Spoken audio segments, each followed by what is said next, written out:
नमस्कार दोस्तों, world Hindi affairs channel पर आपका स्वागत है। आज के सेशन में हम देखेंगे कि वैश्विक उथल-पुथल के बीच भारत ने एक बार फिर से इतिहास रच दिया है। जी हां, जहां एक ओर तालिबान और पाकिस्तान के बीच परिस्थितियां बिगड़ी हुई हैं, वहीं दूसरी ओर इसी बीच में सऊदी अरब कूद रहा है और तीसरी ओर अमेरिका बौखलाया हुआ है। तो इसी बीच भारत में सोने के भंडार ने इतिहास के सभी रिकॉर्ड को तोड़ दिया है और $100 बिलियन को पहली बार क्रॉस कर गया है। दरअसल अभी तक भारत की आरबीआई यानी कि रिजर्व बैंक ऑफ इंडिया के पास जो फॉरेक्स रिजर्व यानी कि विदेशी मुद्रा भंडार होता था, उसमें सबसे ज्यादा हिस्सेदारी डॉलर, युआन और यूरो जैसी विदेशी करेंसी की थी।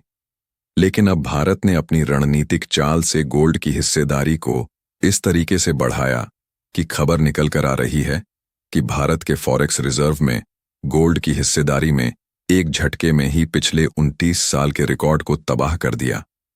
फिलहाल यह तो बात सेंट्रल बैंक की है, लेकिन इंडिया के ओवरऑल गोल्ड रिजर्व का जो खुलासा हाल ही में हुआ है, उसने तो बड़े बड़े सुपर पावर के पैरों तले जमीन ही खिसका दिया है, क्योंकि उस हिसाब से भारत दुनिया का सबसे बड़ा गोल्ड होल्डिंग देश बन चुका है।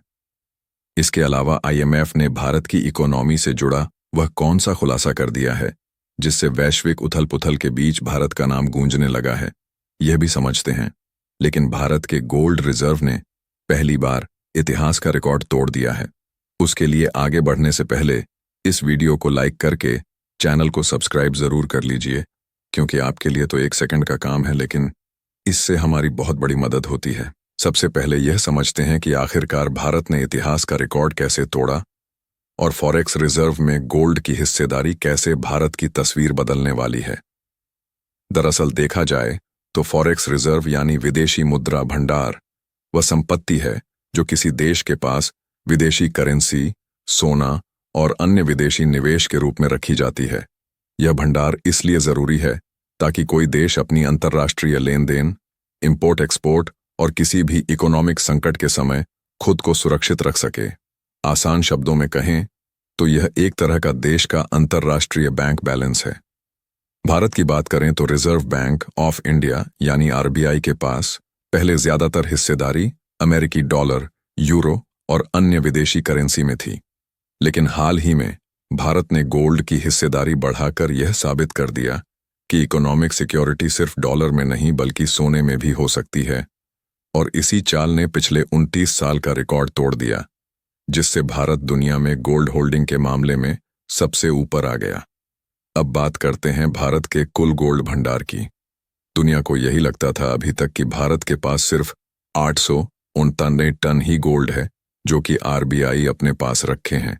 लेकिन हमने आपको पहले भी कई बार बताया था कि भारत के लोग ही अपने पास इतना ज्यादा गोल्ड रखते हैं कि अगर उन सबको मिला दिया जाए तो दुनिया में सबसे ज्यादा गोल्ड होल्डिंग वाला देश भारत ही रहेगा। और हाल ही में जब मॉर्गन स्टैनली की रिपोर्ट्स में इसी बात का खुलासा हुआ तो दुनिया की कई देश हैरान हो गए। यहां तक कि अमेरिका भी हैरान हो गया, जो कि टॉप गोल्ड होल्डिंग वाला देश अभी तक माना जाता था। और आप भलीभांति देख सकते हैं कि कैसे अमेरिका को 8000 से अधिक टन गोल्ड रिजर्व मानकर वाला एकदम टॉप पर बैठाया जाता था और भारत को 8वीं पोजीशन पर 880 टन के साथ। लेकिन मॉर्गन स्टैनली के अनुसार भारत के घरों में ही लगभग 34,600 टन सोना है, जिसकी वर्तमान कीमत $3.8 ट्रिलियन के आसपास है। मतलब यह कि भारत ने अपने छुपे हुए खजाने को पूरी दुनिया के सामने खोल दिया है, और यही खजाना भारत को आर्थिक और रणनीतिक तौर पर सुपर पावर देशों के करीब ला रहा है। इसी बीच आईएमएफ यानी अंतर्राष्ट्रीय मुद्रा कोष ने भी भारत के बारे में अहम बयान दिया है, जहां आईएमएफ के अधिकारी कृष्णा श्रीनिवासन के अनुसार अगर भारत को आगामी वर्षों में 8% या उससे ज्यादा ग्रोथ हासिल करनी है तो उसे अपने सारे आर्थिक इंजन जैसे निवेश, घरेलू मांग, ट्रेड और नीतिगत सुधार को ऐसे ही चलाना होगा।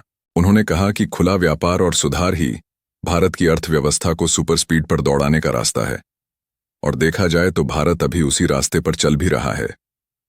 तो दोस्तों, अब आप समझ गए कि भारत का गोल्ड रिजर्व सिर्फ धन का भंडार नहीं बल्कि रणनीतिक ताकत भी है।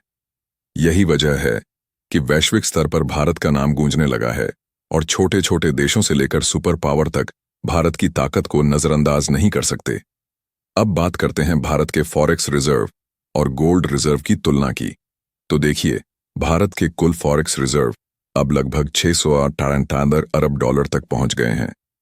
इसमें सोने का हिस्सा पहले काफी कम था, लेकिन अब गोल्ड की हिस्सेदारी बढ़कर 100 बिलियन डॉलर से अधिक हो चुकी है, जिसने 29 साल के रिकॉर्ड को तोड़ दिया है। आसान भाषा में कहें तो भारत ने अपने विदेशी मुद्रा भंडार में सुरक्षा और स्थिरता के लिए सोने को केंद्र में रखा है। इसका मतलब सिर्फ इतना नहीं कि भारत के पास ज्यादा सोना है, इसका असर वैश्विक आर्थिक स्थिति पर भी पड़ता है।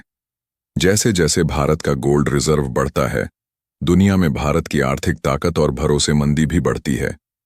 यही वजह है कि अमेरिका और यूरोप जैसे देशों की नज़र अब भारत पर है, क्योंकि भारत ने सुपर पावर देशों के नक्शे में अपनी जगह मजबूत कर ली है।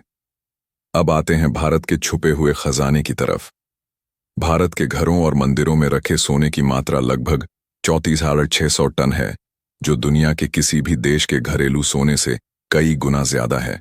इसका मतलब है कि अगर भारत चाहे तो अपनी अर्थव्यवस्था को मजबूत करने या वैश्विक बाजार में कदम रखने के लिए यह सोना इस्तेमाल कर सकता है। मॉर्गन स्टैनली की रिपोर्ट के अनुसार यह छुपा खजाना 3.8 ट्रिलियन के बराबर है, जो कि भारत के फाइनेंशियल और रणनीतिक अधिकारों को और भी मजबूती देता है। वैश्विक प्रतिक्रिया की बात करें तो IMF और अन्य अंतर्राष्ट्रीय संस्थाएं भारत की इस चाल को ध्यान से देख रही हैं। हालांकि कुछ बड़ी एजेंटियों ने इस बात की सलाह दी है कि भारत को अभी भी अपने सभी आर्थिक इंजन जैसे निवेश, व्यापार, घरेलू मांग और नीतिगत सुधार को पूरी ताकत से चलाना होगा। यानी केवल गोल्ड का बढ़ना ही काफी नहीं, बल्कि भारत को पूरा आर्थिक ढांचा सक्रिय रखना होगा।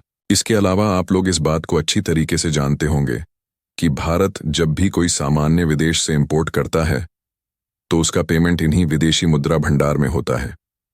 तो इस हिसाब से RBI का मानना है कि अगर सोने अकेले को देखा जाए तो अगर भारत में किसी आपदा आने के कारण कोई इनकम नहीं भी होती है, तो भी केवल इसी सोने से लगभग 1 साल तक सभी उपयोगी प्रोडक्ट की सप्लाई आसानी से ली जा सकती है।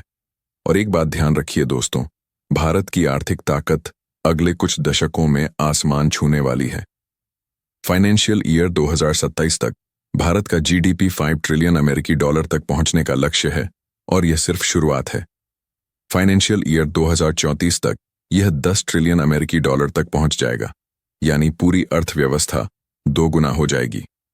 फाइनेंशियल ईयर 2043 में भारत 20 ट्रिलियन अमेरिकी डॉलर के स्तर तक पहुंचकर लगातार विस्तार की राह पर होगा, और वित्तीय वर्ष 2048 तक हमारी अर्थव्यवस्था 30 ट्रिलियन अमेरिकी डॉलर के साथ वैश्विक दिग्गजों की कतार में खड़ा होगा।